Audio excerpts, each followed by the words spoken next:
Nunca imaginei que o Bolsonaro teria essa capacidade carismática de convencer centenas de milhões de pessoas. É muito impressionante. Bom, mas me parece que os últimos movimentos, a tentativa desesperada de salvar Bolsonaro, me levam a refazer a minha projeção do cenário.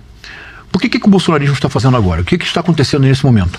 A tentativa de salvar o Bolsonaro, o movimento bolsonarista, enquanto movimento político de massas, está queimando todas as pontes. Está criando um mal-estar que é incurável com o sistema judiciário e com o sistema político. Não teria havido Bolsonaro sem Lava Jato.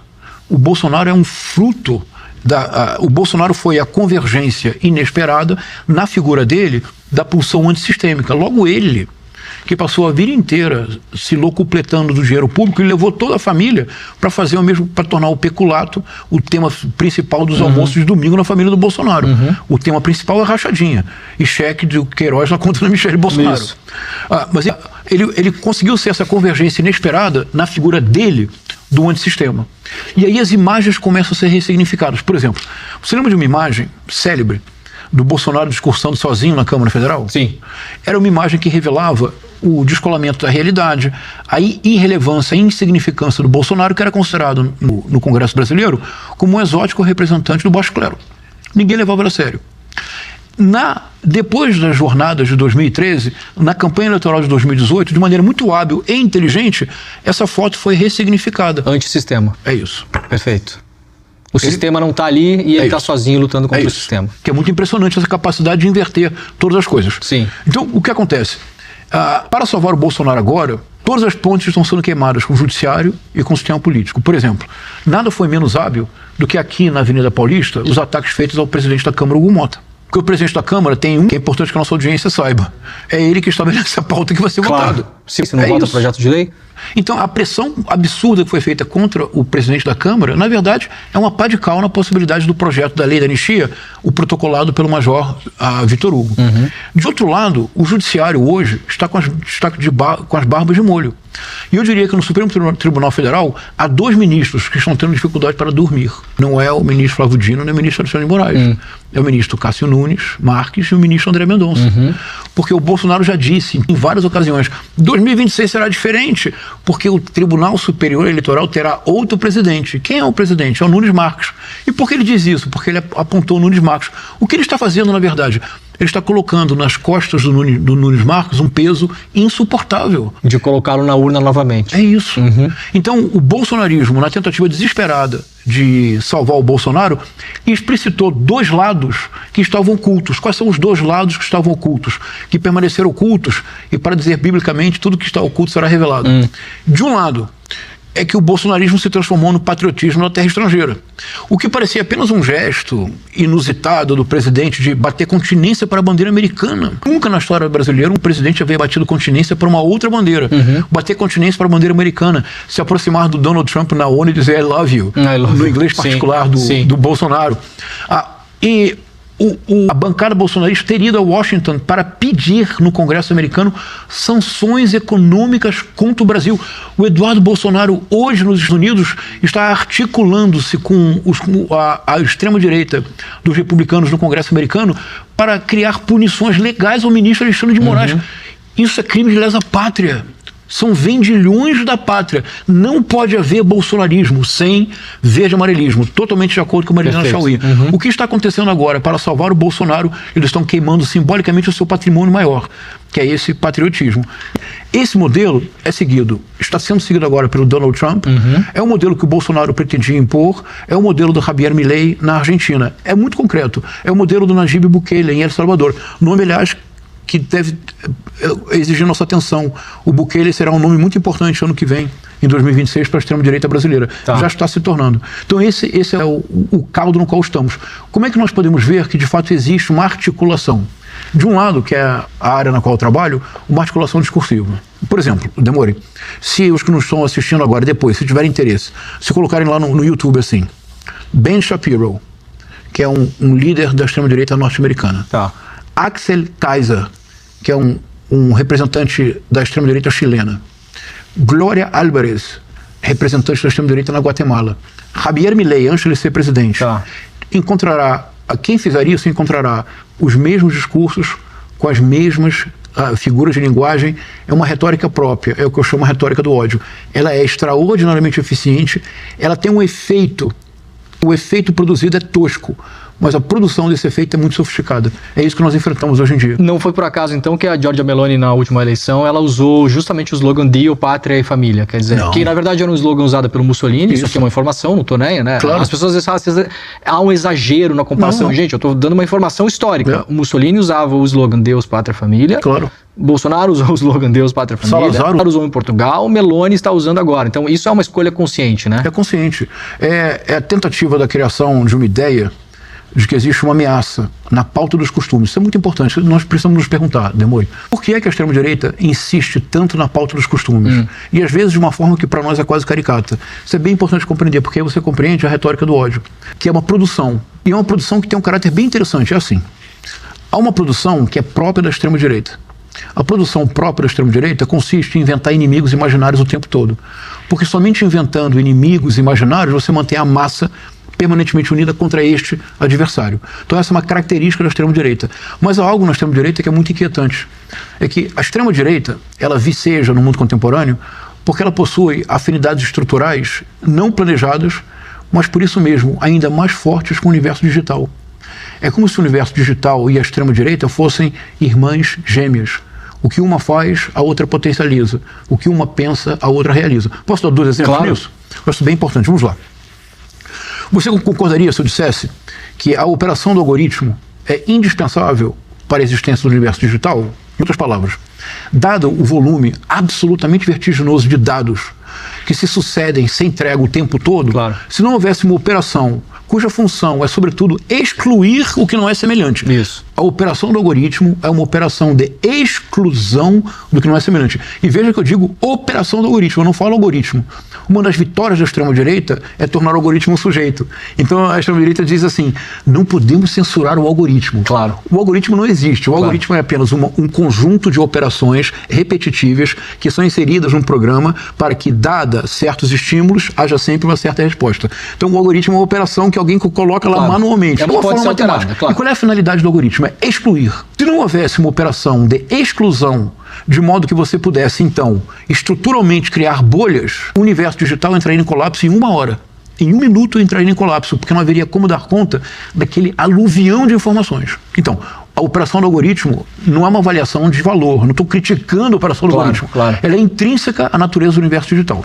Se é assim, isso quer dizer, então, que a criação de bolhas é estrutural à própria dinâmica do universo digital. Segundo problema do universo digital.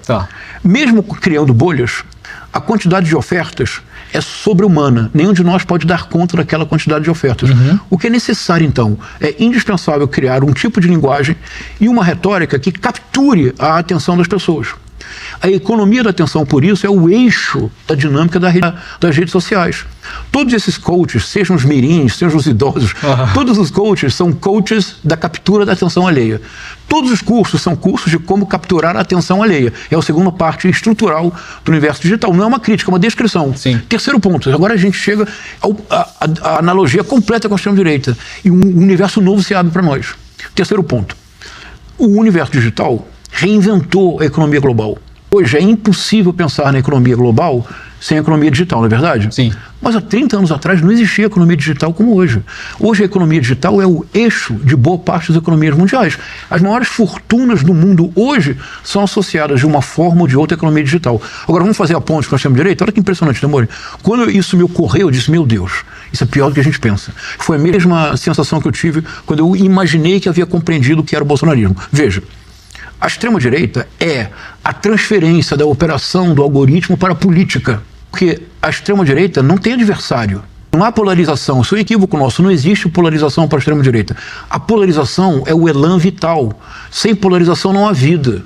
Você se alimenta bem, você digere. Depois do dia vem a noite. Lá no Gênesis, Deus fez a luz e viu que era bom. Tem os peixes do mar, as aves do céu. Todas as cosmologias conhecidas funcionam a partir de estruturas binárias. Alto, baixo, céu, mar. A polarização é o elan vital.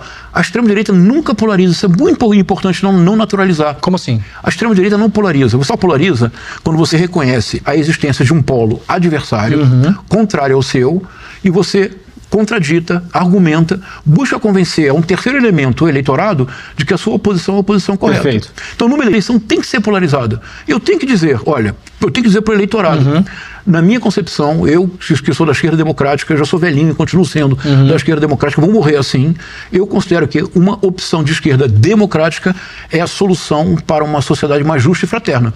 Se você é de direita ou liberal, nenhum problema. Você precisa convencer o eleitorado de que a sua posição, que é oposta à minha, é a mais condizente para o desenvolvimento. Perfeito. A extrema-direita não polariza. A extrema-direita procura eliminar o outro. Por isso é bem importante. Por isso a extrema-direita fala em guerra cultural. Antes da extrema-direita, nós nunca nos tínhamos referido à guerra cultural como eles se referem. Nós falávamos em disputa de hegemonia, luta ideológica, a guerra, porque quando eu falo em disputa de hegemonia ou luta ideológica, está implícito que há vozes dissonantes, que sempre haverá. E que são espaços a se ocupar transitoriamente, né? Você pode ocupar agora e não ocupar esse espaço amanhã. Porque amanhã o polo contrário pode convencer a sociedade que essa opção é melhor. Guerra cultural. Quando você está na guerra, a lógica da guerra, legitimamente numa guerra, a lógica da guerra é militar, a neutralização do inimigo. Isto é o seu desaparecimento. Então a extrema-direita, ela quer que nós desapareçamos. A extrema-direita quer, de fato, excluir. Ou seja, a extrema-direita significa transferência para o universo político da operação do algoritmo. 1, 2. Leandro, qual é a linguagem da extrema-direita? A extrema-direita é a transferência para a política das regras básicas da economia da atenção. Por que o Pablo Marçal obteve esse êxito todo que ele obteve? E eu fiz várias análises mostrando isso. Porque o Pablo Marçal significou o maior risco para a democracia brasileira. A tentativa de colonizar a política pela economia da atenção. Qual é a diferença?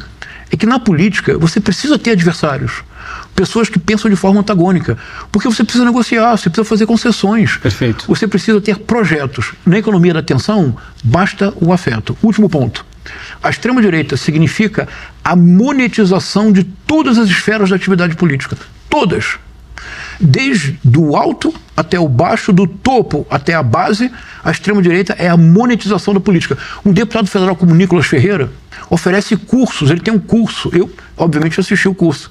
É o meu tributo. A sua área de estudo. É o meu tributo ao serviço público brasileiro. O curso se chama o Caixa Preta de Como Vencer a Eleição Sem Dinheiro. Se você se torna um membro, você não vai acreditar no que eu vou dizer agora. Se você se torna um membro VIP, Gold, Diamond, o que você quiser, se você se torna um membro especial do curso, ele promete acesso aos bastidores do meu mandato no Legislativo. Ou seja, o eleitor, no geral, se não tem dinheiro, não tem acesso a um cargo que a gente está pagando para que ele nos dê acesso. Ele está monetizando o cargo. Isso, está monetizando a cadeira. Então, a extrema-direita é esse processo de monetização constante. Então, o surpreendente, então, e isso ajuda a entender por que é um movimento transnacional. É porque a extrema-direita, em alguma medida, é a potencialização de aspectos que são estruturalmente associados ao universo digital. É assustador. O mais impressionante para mim, professor, a gente já conversou muitas vezes e eu vi já muitas entrevistas suas também, é o seguinte. Quando o senhor fala, por exemplo, que é a monetização absoluta de todos os espaços, né? O ex-presidente Jair Bolsonaro, a situação dele, ela é... Eu não vou falar grave porque é um termo médico que eu não tenho autorização para usar, mas ela não é simples. Um problema de saúde decorrente da facada. É uma situação difícil. Pela característica da operação que ele fez, ele encontra espaço nesse meio tempo para fazer uma live na internet para vender capacete. É inacreditável. E aí, professor, não só inacreditável, como você falou antes, é uma coisa que a nós até parece caricata e até quase idiota, eu não sei nem achar a palavra. A minha pergunta é o seguinte, por que isso não indigna as pessoas? A sensação que eu tinha, eu não sei se eu posso estar com uma falsa memória, mas talvez até uns anos atrás, um político teria vergonha de fazer isso. Ou teria certos pudores, né? Ou isso seria muito criticado pela sociedade. Isso é aplaudido por milhões de pessoas. Qual é o mecanismo mental que faz a pessoa assistir aquilo e falar, pô, que legal, o cara tá na UTI vendendo capacete. Isso que eu não consigo... Pois é, eu tenho uma hipótese, meu amor. Não tenho certeza nenhuma, eu tenho uma hipótese. Porque isso me surpreende muito também. E uma coisa, se nós formos honestos, tentamos ser intelectualmente honestos. Todos nós temos um parente próximo, um amigo de escola, um colega de trabalho, um vizinho, que nós sabemos que são boas pessoas, são pessoas corretas, honestas, trabalhadoras, solidárias. E nós acompanhamos o processo de radicalização dessas pessoas, não é? Muito. Essas pessoas começaram, em 2018, a dizer uma frase curiosa, a fazer afirmações que não condiziam com a imagem que nós tínhamos dessas pessoas. Setembro de 2018, foi um verdadeiro abre de sésamo. Foi. Depois da facada, muitas dessas pessoas declararam abertamente seu voto.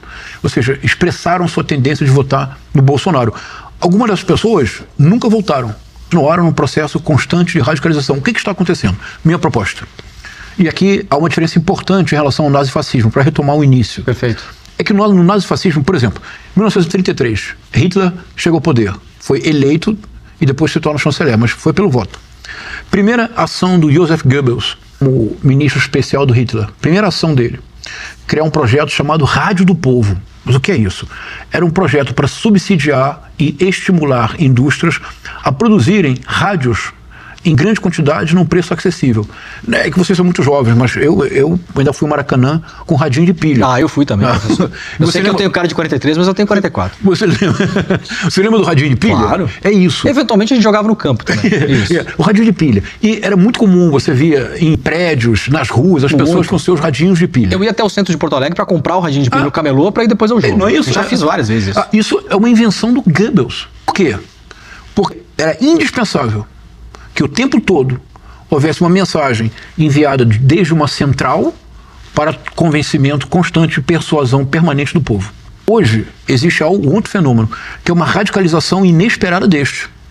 Existe hoje, eu proponho, algo que eu chamo de midiosfera extremista, que eu discuti no meu último livro, o que você tem. Sim. O que é midiosfera extremista? Eu acho que é bem simples, porque faz parte do nosso cotidiano. Veja, eu proponho, rapidamente. É composta por 5 elementos, cujo interrelacionamento é a chave da dinâmica do processo. Então vamos lá. 4 elementos internos e um externo. Elementos internos. Imagine esse nosso amigo, essa nossa pessoa conhecida de 2018 em diante. Essa pessoa, ela participa de inúmeros grupos de WhatsApp. E as correntes de WhatsApp têm um efeito político absolutamente excepcional. Porque geralmente você recebe a mensagem de uma pessoa que tem credibilidade para você. É um parente, é um amigo, é um conhecido, não é algo totalmente anônimo. A tendência a acreditar que aquilo é verdade é muito maior. É acreditar. Então, correntes de WhatsApp. E nós vimos o poder que elas possuem em 2018, com a famosa mamadeira erótica. Como eu participo incógnito de vários grupos bolsonaristas do WhatsApp e do Telegram, eu vi o vídeo, não sei se você viu o vídeo. É ridículo o vídeo. Sim. Vem uma professora vestida de uma forma que a professora não se veste, com uma mamadeira cujo bico é um falo, e ela se joga em cima da mesa e literalmente mama aquela. É uma coisa. É inconcebível que alguém possa imaginar que isso não seja verdade. Pois bem, milhões de pessoas acreditaram. Então, corrente de WhatsApp. 1. 2. Redes sociais. Que até ontem, no mundo inteiro, eram propriedade quase que exclusiva da extrema-direita. Por exemplo, no Brasil, o fenômeno Olavo de Carvalho não teria acontecido com a mesma proporção se nós não nos tivéssemos dado conta que quando ele vai para a Virgínia, em 2005, quando em 2006 ele cria um programa de rádio transmitido por YouTube, do Too Out Speak, e no ano seguinte cria o curso online de filosofia, o COF, que o Olavo de Carvalho passou aproximadamente 11 anos sem nenhuma espécie de contestação ou de rivalidade nas redes sociais, reinando sozinho. Ele formou centenas de milhares de pessoas. Então, canais de WhatsApp, redes sociais, aplicativos, como por exemplo o aplicativo Mano, que tinha como garoto de propaganda Flávio Bolsonaro. Ou, nas melancolias, se você quiser ter um momento de alegria, entre no Facebook e na TV Bolsonaro. São 24 horas por dia, dias por semana de informação sobre o clã. Não, obrigado. Por fim, YouTube. O YouTube é no mundo inteiro, não só no Brasil, é o verdadeiro hub, é um porto de radicalização ideológica. E o importante é que esses 4 elementos estão interconectados. Um vídeo do YouTube vira corte para o WhatsApp, para as redes sociais. O aplicativo é uma espécie de YouTube de nicho. Tá. Esses 4 elementos. Agora imagine uma pessoa que se informa unicamente nesta rede, essa midiosfera extremista, porque é um pacto que nem Riobaldo faria. O famoso pacto de Riobaldo, se é ou não diabo. O Riobaldo do Guimarães Rosa não faria esse pacto. O pacto é muito claro. Você participa dessa rede, você se compromete claramente a só se informar no interior da midiosfera extremista. Você recusa a Globo Lixo, a Foice de São Paulo, o Estado de São Paulo comunista, o ICL, TV Brasil, nem pensar. Sim. Se você, por exemplo, jogar uma matéria da Folha de São Paulo num grupo desse, você vai ser escorraçado. As pessoas não vão acreditar. Basta ser da Folha de São Paulo que já não é verdade. Ou da Globo, ou do CNN, etc, etc. Quinto elemento. É o que eu chamo da mídia favorável à monetização fácil. E vamos dar os nomes bons. golpe de 8 de janeiro de 2023. A radicalização na frente dos quartéis não teria acontecido com a mesma proporção que teve sem o concurso da Rádio Jovem Pan. Sim.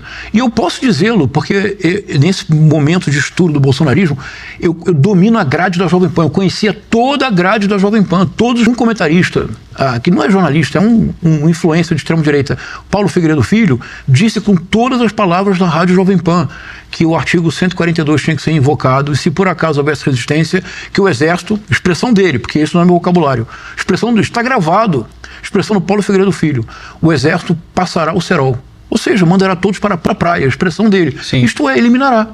Então, junta esses 5, Leandro, imagina uma pessoa agora, uma pessoa dessa que nós conhecemos, um parente próximo nosso, um amigo de infância, um colega de trabalho que nós sabemos que são pessoas boas. Você é submetido a essa dieta sistemática de desinformação. Ao final de 6 anos é um outro ser humano. Você não consegue mais conversar. E você não consegue conversar não porque ela não tem argumento, é porque essa pessoa tem argumentos demais. Mas são todos falsos.